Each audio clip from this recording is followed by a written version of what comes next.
santa e gloriosa paz do Senhor. E hoje está aqui conosco novamente o pastor Gabriel Horvath. E se neste Brasil aí afora tiver um de seus parentes de Kalman Mihaly Horvath, eu vou repetir, Kalman Mihaly Horvath, entre em contato conosco, que a família do pastor Gabriel Horvath quer entrar em contato com alguns de seus familiares que ainda estão no Brasil. Nós vamos dar continuidade ao estudo das 7 igrejas da Ásia, das 7 igrejas do Apocalipse. Estamos estudando a igreja de Esmirna e havíamos parado no versículo 9, que diz: conheço as tuas obras e tribulações e pobreza, mas tu és rico, e a blasfêmia dos que se dizem judeus e não são, mas são sinagoga de Satanás. Nós vamos começar a partir deste versículo aqui, vamos fazer uma análise. O que o texto quer dizer com este? Sinagoga de Satanás. Vamos analisar. A expressão sinagoga de Satanás significa que aqueles judeus, segundo os estudiosos, estavam ajudando o próprio Império Romano a destruir os irmãos. Então havia ali dentro daquela congregação de judeus os que estavam denunciando os próprios irmãos ao Império Romano. Eles estavam apoiando o Império Romano a destruir, a perseguir os irmãos. Eles não queriam morrer, então começavam a denunciar os próprios irmãos. A história diz que até alguns irmãos da própria igreja saíram da igreja e se aliaram ao Império Romano para perseguir os cristãos, porque não queriam ser mortos. Veja só que coisa. Os irmãos saíram da igreja, denunciavam os próprios irmãos da própria igreja para não serem mortos. Será que isso não acontece hoje? Quantos não saem de suas igrejas e ficam falando mal dela?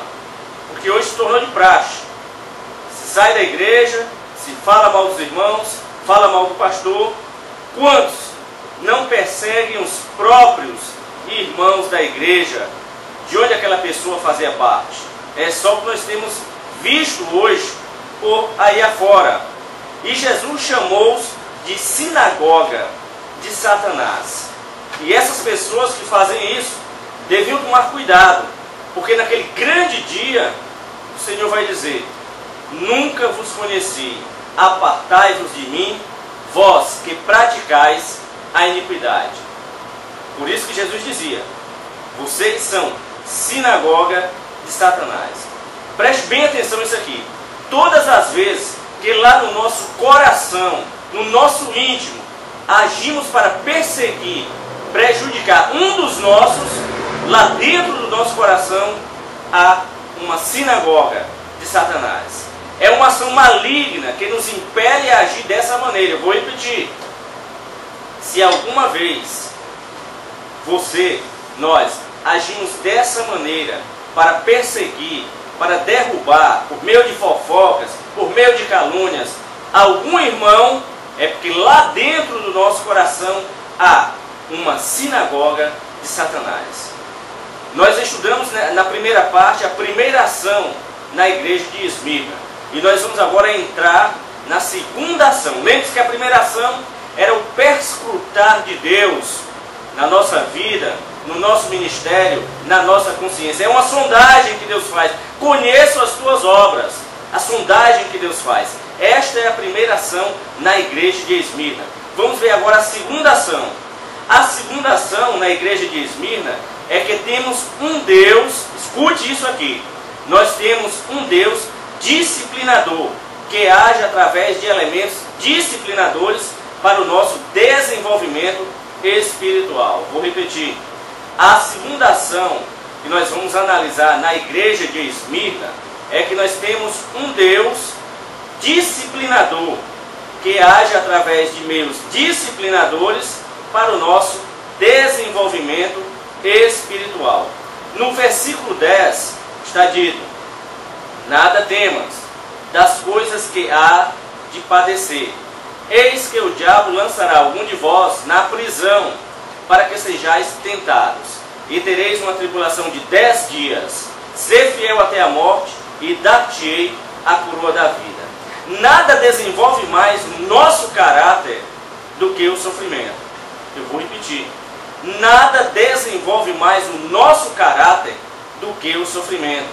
Muitas vezes o sofrimento é necessário, inevitável, para o desenvolvimento espiritual de um ministério e para a nossa própria vida. Muitas vezes vamos ter que passar por determinadas coisas para crescermos espiritualmente. Por que o sofrimento é necessário? Vejamos. Porque nos torna conscientes do fato que somos criaturas dependentes de Deus. O sofrimento nos faz conscientes de que precisamos de Deus, de que dependemos de Deus.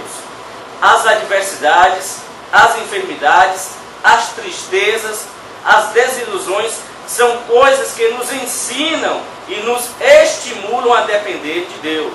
É ou não é verdade? Quantas vezes nós temos sofrido e aprendemos com aquilo ali? Muitas vezes é para bater a nossa arrogância, a nossa soberba, o nosso estrelismo, a nossa autossuficiência, e Deus coloca ali aquele sofrimento, é um elemento disciplinador para crescermos em Cristo Jesus. Talvez, se não tivéssemos que lutar, não buscaríamos a Deus. Agora você imagina, se todos nós estivéssemos com muito dinheiro, muitas aplicações financeiras, carro do ano, uma casa própria, mansões, casa de praia, você acha que nós buscaríamos a Deus? Para quê, se teríamos tudo isso? Então muitas vezes o sofrimento, a angústia, a tristeza é um elemento disciplinador de Deus para crescermos. Quando Deus vê que o cristão está se achando autossuficiente, Ele toma as providências para ele aprender a depender dele. E não tem coisa melhor do que depender de Deus. Porque os que dependem do homem vão frustrar-se lá na frente. Vão se arrepender de estar dependendo do homem. Dependa do Senhor. Dependa de Jesus. Não tem coisa melhor do que depender de Deus. Porque o homem é falho, mas Deus não é. Ele vai colocar na medida certa a sua vitória. O melhor caminho para o sucesso é viver na dependência de Deus. Muitas vezes o sofrimento é o trampolim de Deus, porque por meio daquele sofrimento nós galgamos patamares maiores, uma felicidade maior, uma consciência maior, uma firmeza em Cristo maior pelo sofrimento. Se você fizer uma análise de todos os profetas, de todos os servos de Deus, do passado, todos eles passaram por sofrimentos. Paulo dizia que tinha um aguilhão que todo dia o perturbava. Por quê?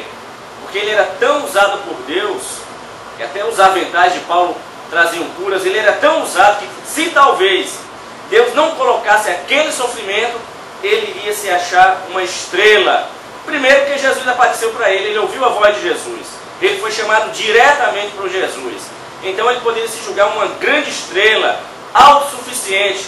Por isso que ele sofria diariamente. A Bíblia não diz qual era o aguilhão, mas que era para ele saber que dependia única e exclusivamente de Deus. Aprenda a depender de Deus. Talvez o que você está passando é para você crescer. Não murmure. Pergunte a Deus, peça ajuda, porque é para o seu crescimento espiritual. O sofrimento nos ajuda a compreender como ajudar outras pessoas que também estão sofrendo. Ora, quando Deus coloca algo para nós, um sofrimento, é para lá na frente, uma pessoa que estiver passando por aquele problema, nós saberemos como ajudá-las.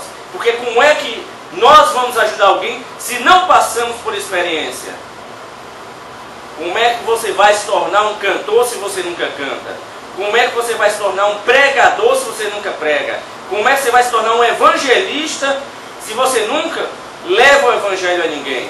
Então são experiências. Através da experiência de cada um de nós é que o evangelho, o reino vai crescendo. O sofrimento é experiência de Deus. Receba isso. O sofrimento é experiência de Deus. Deus nos consola para sermos consoladores. O sofrimento nos ensina valores espirituais que outrora rejeitávamos. Quantas pessoas não eram soberbas? E quando aceitaram a Jesus, mudaram totalmente. Saíram do seu pedestal, saíram daquela arrogância, aprenderam a depender de Deus. O sofrimento também pode resultar, escute isso aqui, o sofrimento pode também resultar de uma má semeadura que tenhamos feito. Quantos não estão aí pagando um preço alto porque semearam mal? O Senhor avisou, não faça isso, não faça isso, e o camarada faz. Quantos casamentos não estão aí na derrocada porque foi uma má semeadura? Não ouviram a voz de Deus, não ouviram a voz de pessoas experientes, não buscaram a Deus para saber a vontade de Deus em suas vidas. Quantos casamentos não estão nessa situação? Quantos negócios não estão falindo porque foi uma má semeadura? Cuidado onde você está semeando. Ore a Deus, faça uma boa semeadura e aí você vai ter uma excelente colheita. Muitas vezes, o sofrimento que você está passando é por causa de uma má semeadura, porque você escolheu o errado para ser o certo. Muitas vezes, o sofrimento é um castigo disciplinar para não errarmos mais. E é lógico, quando nós caímos num erro, não vamos cair de novo, a não ser que a pessoa queira realmente cair de novo. Mas aquele erro nos ensina a não trilharmos mais aquele caminho, porque sabemos que muitas vezes lá na frente vamos sofrer. Uma criança, o pai avisa de perigos, por quê? Porque pela experiência do adulto, sabe que aquela criança lá na frente vai sofrer um perigo, vai perder alguma coisa, vai ser ferida. Por isso é que o adulto tem mais experiência do que as crianças, do que jovens. Você que é jovem, ouça os seus pais, ouça os conselhos, para você não fazer uma má semeadura e não vir sofrer de graça. Porque os seus pais têm experiência bastante para lhe mostrar o caminho correto para ser seguido. Não seja rebelde. Não tente afrontar seus pais. Ouça o conselho deles. O sofrimento é importante para expurgarmos de nossas vidas os maus hábitos que atrasam o nosso desenvolvimento espiritual. Então ele serve para tirar todos aqueles maus hábitos que estão em nossas vidas. O sofrimento ajuda tudo isso. O sofrimento fará com que a nossa entrada no reino celestial seja motivo de júbilo e glória.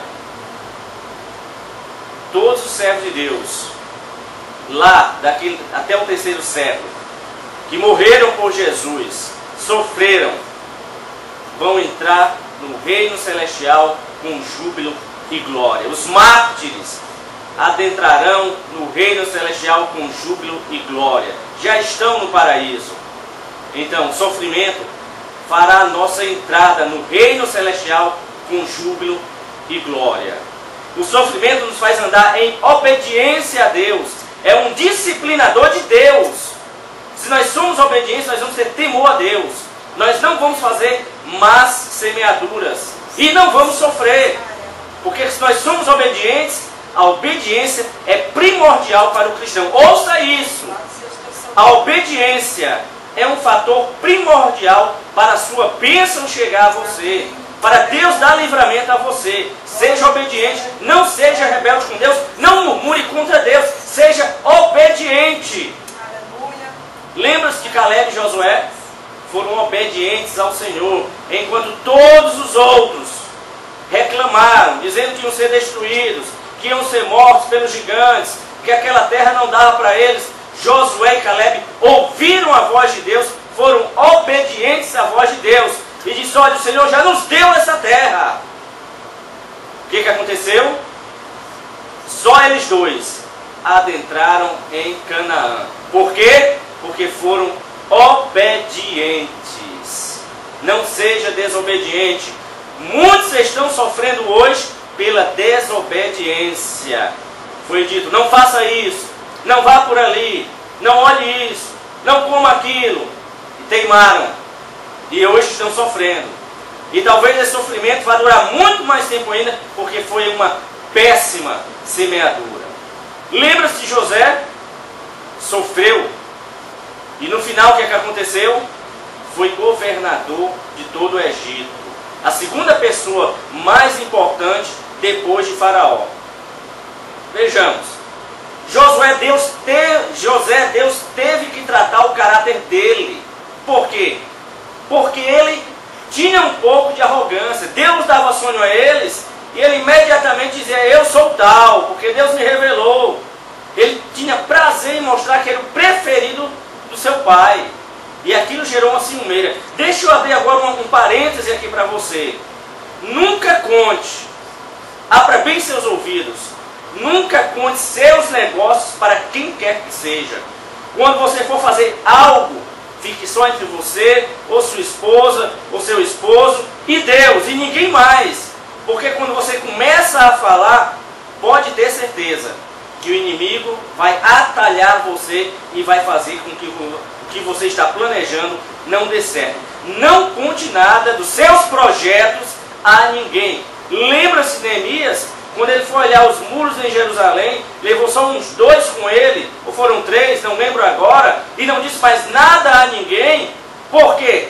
Porque ele sabia que o inimigo era quem estava próximo dele. Os invejosos muitas vezes são os que estão próximos de você. Cuidado! Porque os invejosos nos rodeiam. Não conte os seus negócios para ninguém. Guarde com você. Quando tudo der certo, aí sim, aí você divulga. E talvez você esteja dizendo: eu já passei por isso. Pois é. E você que não passou, aprenda.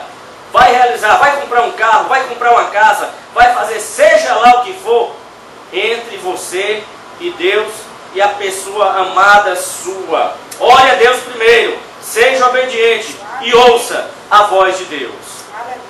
Então José, Deus teve que trabalhar no caráter dele. Ele foi para a prisão e não murmurou.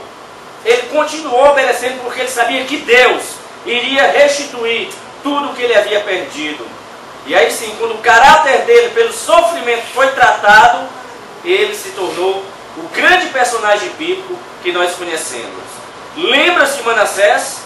Aquele rei terrível, levou todo Israel à idolatria, colocou os próprios filhos a morrerem no fogo, ao deus Moloque. O que foi que aconteceu?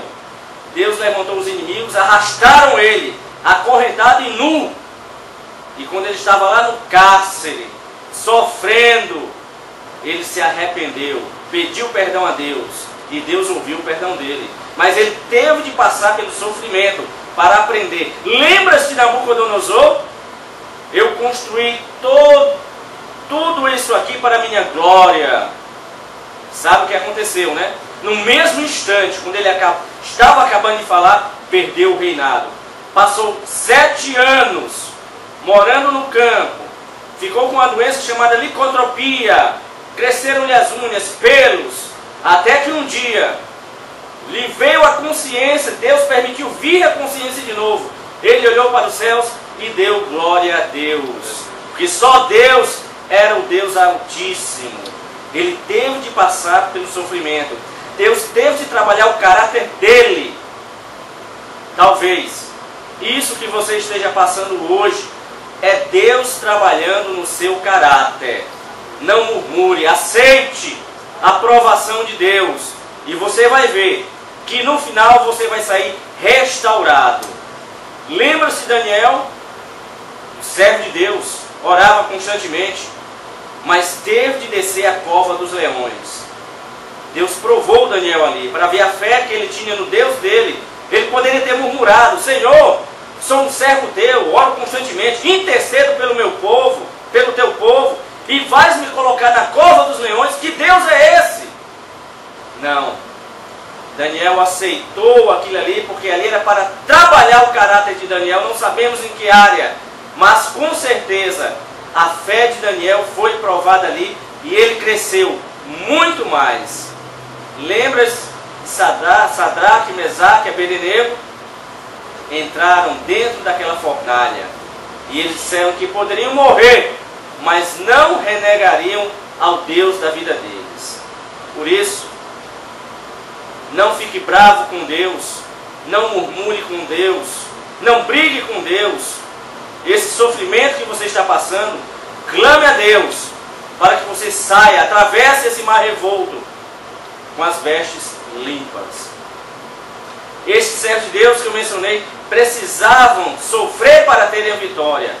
A igreja de Atos sofreu e morreu para que eu e você viéssemos a conhecer a Jesus, viéssemos a conhecer o verdadeiro Evangelho. Os servos de Deus que morreram nas arenas do Império Romano sofreram para que eu e você viéssemos a ouvir a palavra de Deus. Ora, Jesus sendo filho, veja o que está escrito em Hebreus 5, versículo 8. Hebreus capítulo 5, versículo 8. Ainda que era filho, aprendeu a obediência por aquilo que padeceu. Ninguém sofreu mais do que Jesus. Quem não aprende a obediência pelo sofrimento, não pode ser cristão. Se você está sofrendo, é Deus trabalhando na sua vida. Versículo 10. Nada temas das coisas que hás de padecer. Eis que o diabo lançará alguns de vós na prisão, para que sejais tentados, e tereis uma tribulação de 10 dias. Ser fiel até a morte, e dar-te-ei a coroa da vida. Esses 10 dias não são literais. Foram um período em que 10 imperadores romanos perseguiram os cristãos. Vejamos quem foram eles. Nero, terrível, demoníaco.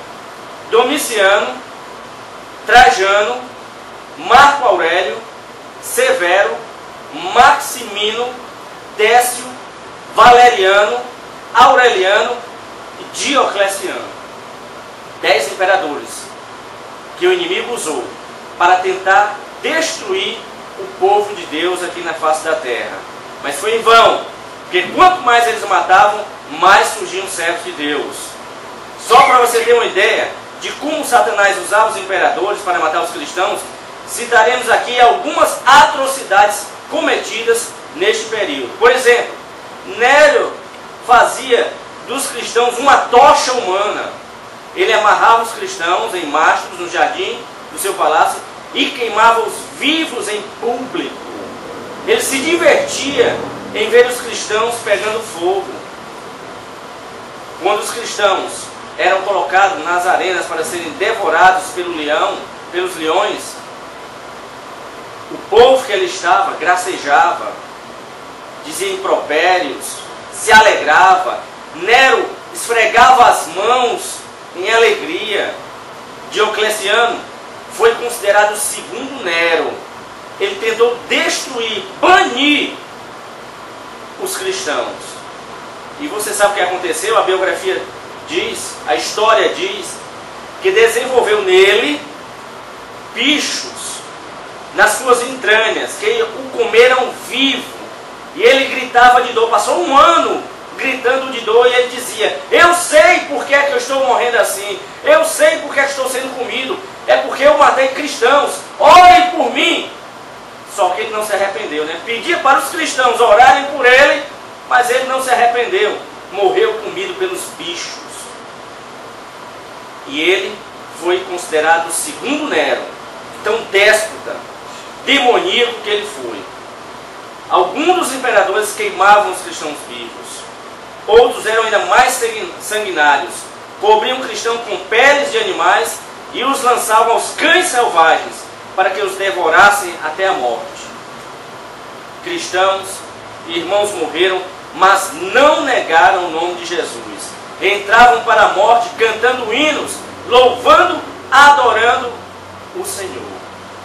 Por isso, você que está sofrendo, louve, adore o Senhor, cante hinos, agradeça tudo a Deus, porque você não está sendo colocado nas arenas, você não está sendo colocado nos caldeirões de água fervente, nos caldeirões com óleo quente, você não está sendo triturado, massacrado. É só esse sofrimento. Alegre-se, louve ao Senhor, adore ao Senhor. O tempo é de adoração, o tempo é de consagração, o tempo é de engrandecermos o nome do Senhor. Mas hoje em dia, basta alguém dentro da congregação olhar com cara feia para o outro, que ali aquele irmão já não quer mais ir para a igreja, já fica com cara feia, se eu vou sair da igreja, eu não quero mais conversa com ninguém. Veja como o nosso cristianismo está fraco. Veja como somos instáveis na nossa caminhada. Tais imperadores fizeram a escura da igreja. E a palavra dizia: vocês não podem entender essas coisas que hão de padecer. Eis que o diabo lançará algum de vós na prisão, para que sejais tentados. Deus prova a nossa fé, nossa paciência, nosso ministério. Como é que você quer ser um missionário se não aguenta nada de ninguém? Como é que você quer ser um pastor se tem raiva de todo mundo, se cria contenda com todo mundo? Como é que você quer fazer a obra de Deus se não aceita a aprovação de Deus? Está vendo? Se você não aceita nenhum irmão olhar com cara feia para você, como é que você quer seguir com a sua cruz? Ser fiel até a morte e dar-te-ei a coroa da vida. O galardão, a recompensa será no final, e só para aqueles que permanecerem fiéis. Não será no início da caminhada, não será no meio da caminhada, mas no final. No final é que vamos receber o nosso galardão. Você vai querer perder o seu galardão? Já está desistindo? A nossa luta está chegando ao fim. Eu vou repetir. A nossa luta está chegando ao fim. Jesus está vindo buscar a sua igreja, a noiva do Cordeiro. O arrebatamento está para acontecer. Creia e acorde. Ouça o que está escrito em Romanos 8:35. Quem nos separará do amor de Cristo? A tribulação, ou a angústia, ou a perseguição, ou a fome, ou a nudez, ou o perigo, ou a espada. Como está escrito: por amor de ti somos entregues à morte todo dia. Somos reputados como ovelhas para o matadouro. Mas em todas estas coisas somos mais do que vencedores. Aleluia. Por aquele que nos amou. Porque estou certo de que nem a morte, nem a vida, nem os anjos, nem os principados, nem as potestades, nem o presente, nem o porvir, nem a altura, nem a profundidade, nem alguma outra criatura nos poderá separar do amor de Jesus. Aleluia! Do amor que está em Cristo Jesus. Nada deve nos separar. Ouça isso. Não deixe que nada atrapalhe a sua comunhão com Deus. Não deixe que o inimigo tire a sua coroa. Não deixe que nada venha separar você de Jesus. Porque o grande galardão será para os que permanecerem fiéis até o fim. A nossa estrada, a nossa luta ainda não acabou. Persevere. Segure-se no Evangelho. Segure-se na ordem de Jesus. Porque a sua luta, a minha luta, a nossa luta está chegando ao fim. Contudo, a tribulação tem separado muita gente de Jesus. As pessoas não aguentam mais. No primeiro sofrimento, dizer: eu não vou mais ser crente, eu não vou mais para a igreja, eu não quero mais saber disso. Elas precisavam olhar o que aconteceram com os primeiros mártires, os primeiros cristãos. Ali sim foi sofrimento, onde crianças de 7 anos eram colocadas para serem decapitadas. Porque o Império Romano não tinha pena de ninguém, era o próprio Satanás agindo por meio daqueles imperadores. Velhos, crianças, jovens, virgens, todos foram mortos. E você, pela mínima coisa, pela mínima tribulação, quer deixar Jesus. Quantos não deixam Jesus? Porque um irmão maltratou dentro da igreja, porque um irmão feriu. Olhe para Jesus. Esse que fez isso com você, que vai sofrer as consequências. Volte urgente para Jesus. Se você foi magoado, escute isso aqui agora, você. Se você foi magoado por algum irmão ou pelo líder da igreja, esqueça. Perdoe, libere perdão e volte para Jesus. Jesus não fez nada para magoar você. Pelo contrário, Ele derramou o sangue dele por você. Volte. Foi o homem. Quem vai dar contas a Deus é Ele. e você vai ficar magoado porque o irmão feriu você, volte para Jesus. Jesus está te esperando. Não foi Jesus que te feriu, Jesus está lá de braços abertos, esperando você. Deixe de birra. Só quem vai sair perdendo é você. Só quem está perdendo é você. Perdendo a bênção de Deus e perigando ficar para trás no dia do arrebatamento por causa de um irmão. Esqueça. Volte. Jesus não fez nada contra você. Foi o homem. Volte para Jesus. Deixe disso. Deixe dessa asneira. Está perdendo tempo. Com raiva do irmão. Com mágoa. Por isso que você está doente. Essas mágoas. Libere o perdão. Esqueça. E você vai ver a vitória que Deus vai trazer na tua vida. Já pensou? Se todos aqueles servos de Deus que morreram fossem ter mágoa dos imperadores, fossem ter mágoa dos parentes que os entregavam, o Evangelho não tinha chegado até nós. Mas eles perdoavam. Eles se entregavam totalmente ao Senhor. A angústia tem separado muita gente de Jesus. A angústia. Muitos estão angustiados e não querem mais saber de Jesus. Muitos estão felizes e não querem mais saber de Jesus. A perseguição, a fome, a nudez tem separado muita gente de Jesus. E diz, eu estou passando fome. Quando eu não era crente não passava fome, agora eu estou. Aceite. Porque Deus vai lhe dar muito mais. Que nem a nudez, nem a perseguição, nem a fome venha nos separar de Jesus. O mau caratismo de algum irmão tem separado muita gente de Jesus. E como tem separado? Mas a igreja é isso mesmo.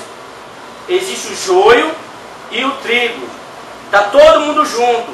Porque a estratégia do inimigo hoje é outra. Antes ele mandava matar os cristãos. Só que ele percebeu que quanto mais ele matava, mais surgia crente. Agora não, ele deixa todo mundo com o pecado dentro da igreja, uns matando os outros, para ver a destruição total. É o joio e o trigo. Mas vai chegar um momento em que Deus vai separar o joio do trigo. E aí vai ver quem é quem. Queira ser o trigo.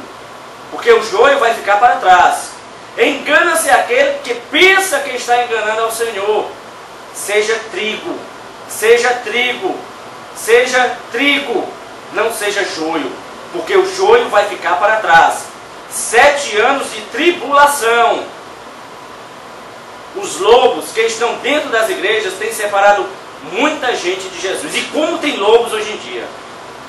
Tanto vestidos como as ovelhas, como líderes lobos. Cuidado!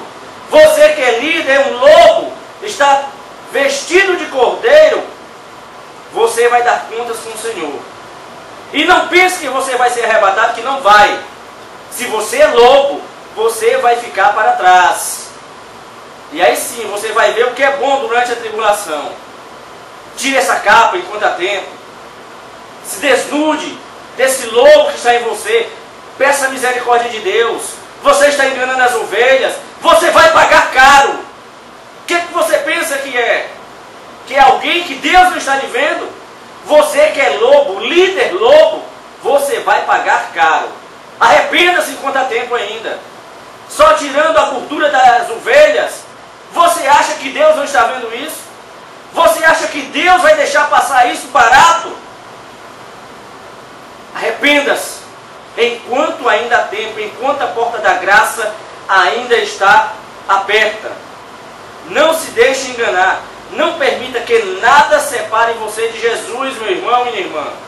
Não deixe que essas coisas venham banir você da glória de Deus. São coisas pequenas. Maior é o que está em nós do que aquele que está no mundo.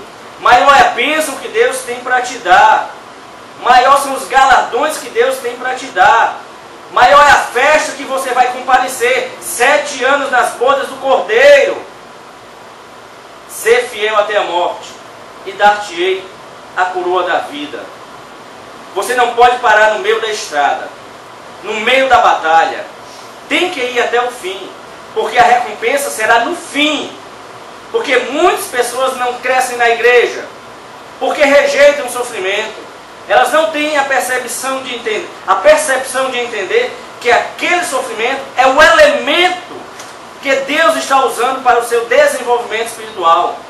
É o trampolim de Deus. Cresça. Cresça urgente. É hora de você acordar. É hora de você crescer. Não fazemos essa pergunta. Queremos logo que o sofrimento desapareça, suma de nossas vidas. Entramos no jejum, numa oração, para que Deus mande embora aquele sofrimento. É hora de aceitarmos a aprovação que Deus está colocando sobre nós. Todo servo de Deus que eu conheço, que é servo de Deus verdadeiro, está passando por uma luta grande. O servo de Deus que diz que não está passando luta, alguma coisa está errada. Porque os que eu conheço, todos estão passando por lutas grandes, mas nenhum desistiu. Estamos clamando, estamos orando, chorando na madrugada, clamando, jejuando, porque sabemos e conhecemos o Deus a quem nós servimos. É o Deus de vitória, é o general de guerra, que nunca perdeu uma batalha. Você não está sozinho. Há um general na sua frente, não é tenente, não é subtenente, não é soldado, não é sargento, não é capitão, não é coronel, é um general de guerra. Oh, aleluia! Davi, ele soube reconhecer o elemento disciplinador de Deus.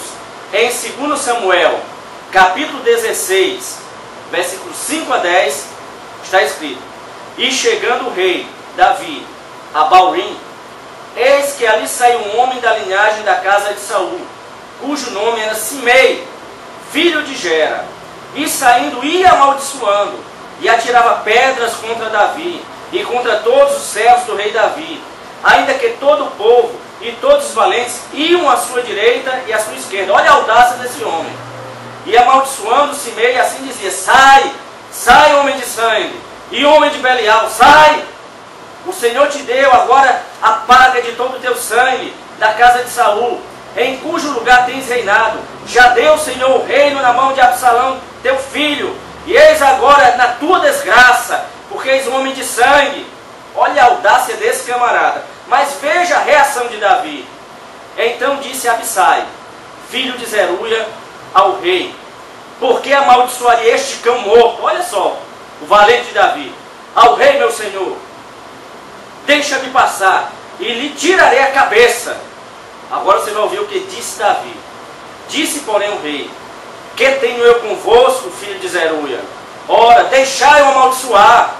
Pois o Senhor lhe disse: Amaldiçoa Davi. Quem, pois, diria: Porque assim fizeste? Davi reconheceu que aquele elemento era um elemento disciplinador de Deus na sua vida. Ele viu que ali era Deus trabalhando no seu caráter. É esta percepção que nos falta. É esta percepção. Muitas vezes você pode estar desempregado há tantos anos. É um elemento que Deus está dando a você, para você crescer espiritualmente. Talvez você esteja desempregado. Clame ao Senhor. Busque mais ao Senhor. Vá para a igreja, ore, jejue. Porque esse é um elemento que Deus está usando para você crescer. Para que você busque o mar com mais profundidade. Reserve tempo para Deus. Não murmure. Aprenda a lição de Deus. Se você está sofrendo, aprenda a lição que Deus, o que Deus quer falar para você. Talvez este seja o ponto que você não está crescendo. No próximo bloco, no terceiro vídeo da igreja de Esmirna, nós vamos ver o terceiro ponto e último ponto, que é: a nossa vida é viver sempre batalhando. Será um vídeo mais curto, mas nós vamos ver. Já vimos a perscrutação de Deus, a sondagem. Vimos que o sofrimento muitas vezes é um elemento disciplinador de Deus. E nós vamos ver que a nossa vida, até subirmos, é viver batalhando. Não perca as esperanças. Não desista. Não tenha medo do que está aí à sua frente. Nós temos um Deus que derruba o gigante, que amordaça a boca do leão. Um Deus que abre o mar vermelho, abre o mar revolto. Por que você está com medo? Em frente. Levante a cabeça. Faça como Davi, que diz para aquele gigante: Eu vou em nome do Senhor dos Exércitos contra esse incircunciso. este gigante está aí à sua frente, basta você ter fé, basta você buscar o Senhor, que Ele vai cair na sua frente. Este leão que tanto ruge, basta você crer que Deus vai amordaçar, ele vai ficar que nem um gatinho, vai ficar como aqueles leões que adentravam no Coliseu e se deitavam e não comiam os crentes. Acorde, não desista da caminhada, não faça asneiras que vai lhe prejudicar, mas clama a este Deus vivo, porque Deus está para trazer um grande avivamento a este país, a este planeta, porque tem gente que está orando, tem gente que está buscando, porque é necessário que Deus traga um avivamento para os servos dele. Será que você não quer ser avivado? Será que você não quer ter esta vitória para a sua vida? Pense em tudo isso que você ouviu. É para você crescer. Não desista, porque a caminhada só vai acabar ao toque da trombeta, quando o céu se rasgar e nós subirmos, vencermos a gravidade e encontrarmos com Jesus. Você que está afastado do Senhor, volte. O tempo é de volta. O tempo é de arrependimento. O tempo é de santificação. Ore aí, ajoelhe-se, clame a Deus. Volte para, se não é para a sua igreja, volte para outra igreja, uma igreja que pregue verdadeiramente a palavra, mas volte. Não fique aí parado. E você que está ouvindo pela primeira vez, por um mero acaso você parou neste vídeo, nunca confessou a Jesus, não conhece a Jesus, você sabe por que você está sofrendo? Nas mãos do inimigo, porque Jesus não está na sua vida. Coloque Jesus na sua vida. Você vai até sofrer, mas vai ter alguém pelejando por você. Você não vai estar sozinho, não vai estar à mercê do inimigo, não. O Senhor vai te guiar, o Senhor vai te fortalecer e vai dar a vitória. Se você quer confessar o nome de Jesus, nós temos um vídeo, vamos colocar depois deste, para você fazer a oração da confissão. E tenha certeza de uma coisa, que a sua vida vai dar um giro de 180 graus. Não é 360 porque volta para o mesmo lugar, é 180 graus. Você vai ver o mundo de uma maneira diferente. Você vai ver que você vai passar por lutas, mas todas as lutas, em todas as lutas, você vai ter vitória. Porque eu não conheço nenhum servo de Deus que passou por uma luta e saiu derrotado. Eu não conheço esse. Se ele saiu derrotado é porque ele estava fazendo coisa errada. Mas se ele é servo de Deus verdadeiro, lutas passaram, foram vencidas. Lutas estão acontecendo, vão ser vencidas. E lutas virão e vão ser vencidas. Por isso, agarre-se a Jesus. É a sua única chance. Não tem outro meio. O Senhor diz: eu sou a verdade, eu sou o caminho, eu sou a luz, eu sou a palavra viva. Agarre-se a esse Senhor e você vai ver a grande diferença que vai fazer na sua vida. Por isso, Deus te abençoe poderosamente. E você que assistiu essa segunda parte da igreja de Esmirna, não perca a terceira parte. Que Deus te abençoe poderosamente. Você que acabou de ouvir esta pregação e sente no seu coração que deseja aceitar ao Senhor Jesus como seu Salvador, ajoelhe-se agora, feche seus olhos e repita a seguinte oração. Mas isso, se você sentir verdadeiramente no seu coração que precisa ser salvo, porque a palavra de Deus diz que você precisa confessar com a sua boca. Repita comigo: Senhor Jesus, eis-me aqui. Sou um pobre pecador. Preciso da tua misericórdia, Senhor. Entra na minha vida, entra no meu coração. Eu entrego a minha vida a ti, Senhor. Vem reger a minha vida de agora por diante, porque eu te confesso como meu Senhor e meu Salvador. Fica comigo desde agora até o dia do arrebatamento. Me dá a tua fortaleza, Senhor, para que eu não caia, para que eu não peques mais. Me ajuda a me libertar-me a cada dia de tudo isto que eu tenho passado, de tudo isto que eu tenho sofrido. Senhor Jesus, eis-me aqui, pela tua misericórdia, salva a minha alma, porque eu estou te entregando agora a minha vida e te declaro como meu Senhor e meu Salvador, desde agora e para todo sempre. Desde já você considere-se um servo de Deus, porque você confessou com a sua boca que Jesus é o Senhor da tua vida. Agora eu vou orar por você que está aí do outro lado. Querido e amado Pai, meu Senhor e meu Deus, obrigado por esta vida que acabou de confessar o teu nome como Salvador dela. Senhor, guarda esta vida, livra de todo mal, apaga o nome dela do livro da culpa e escreve no livro da vida. Vem quebrar toda a maldição hereditária da primeira, segunda, terceira e quarta geração e que ela possa ser um exemplo de verdadeiro servo teu nesta terra, Senhor. Abençoa poderosamente que ele venha, que ela venha ser um canal no meio da sua família e que por meio desta coluna que tu agora estás levantando, toda a sua família possa ser alcançada pela tua palavra.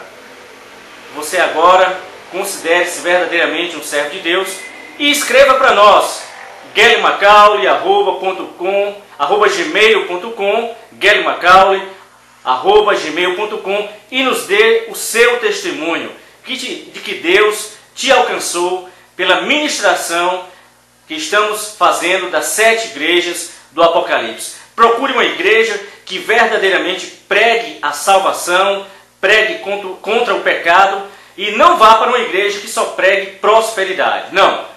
Procure uma igreja que seja fiel à palavra do Senhor, que pregue a salvação, pregue contra o pecado. Que Deus te abençoe poderosamente e entre em contato conosco. Deus te abençoe.